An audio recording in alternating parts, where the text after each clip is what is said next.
remercier le président du jury. Je ne peux pas faire un travail comme celui-ci sans que je ne dise merci à l'Éternel, Dieu Tout-Puissant, le maître des temps et des circonstances.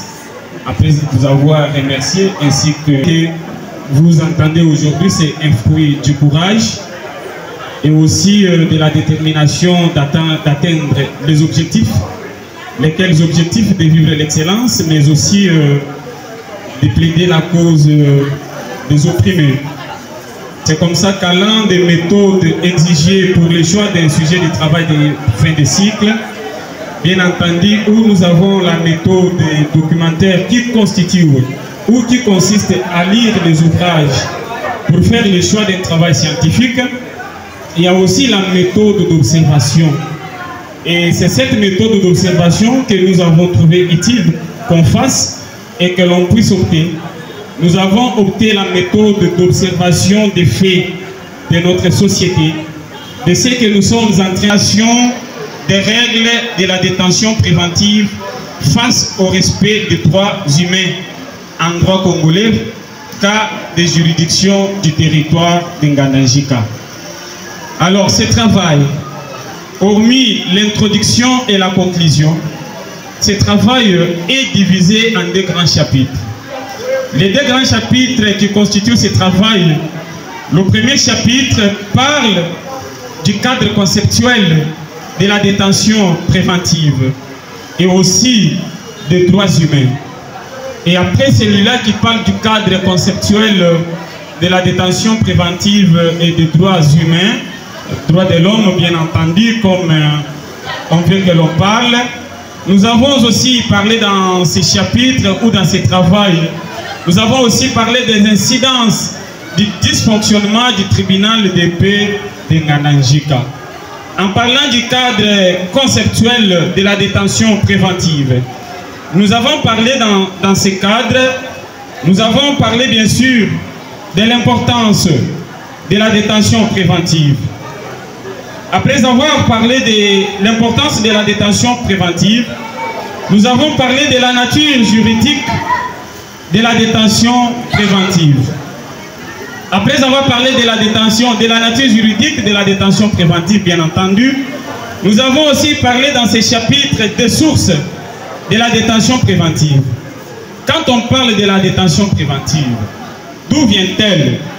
Et c'est ici que nous avons bien sûr parlé de sources internationales et nous avons aussi parlé de sources nationales. Quelles sont les conditions?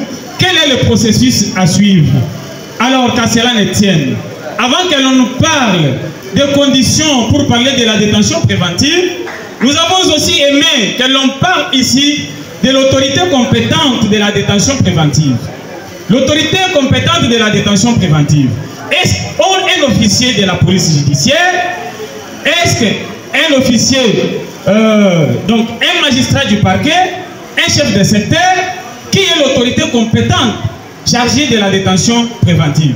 Ce sont les questions que nous avons répondues dans ce travail.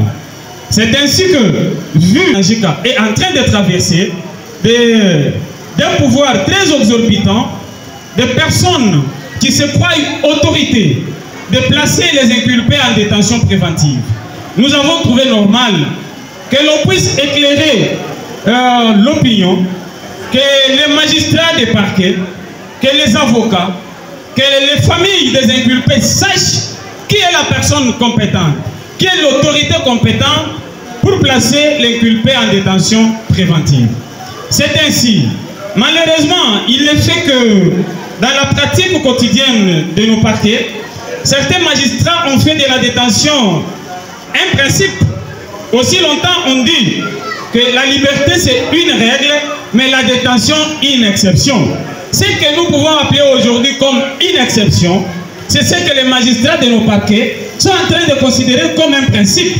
Vous trouvez aujourd'hui dans nos parquets, dans nos prisons, vous trouvez qu'il y a les gens, des gens ayant fait 3 mois, 4 mois, 5 mois, 6 mois, sans qu'ils ne connaissent, sans que les affaires ne soient connues dans les fonds.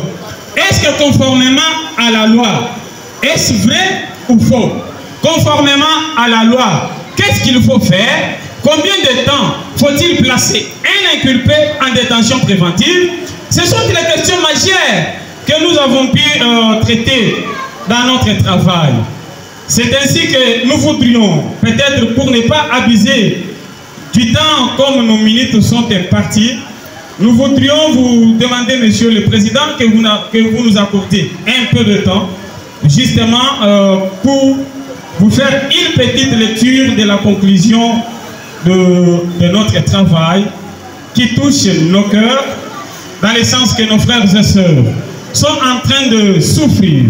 Les droits humains sont en train d'être bafoués aux pieds par ceux qui se croient autorité de la détention préventive et autorité du contrôle de la détention préventive.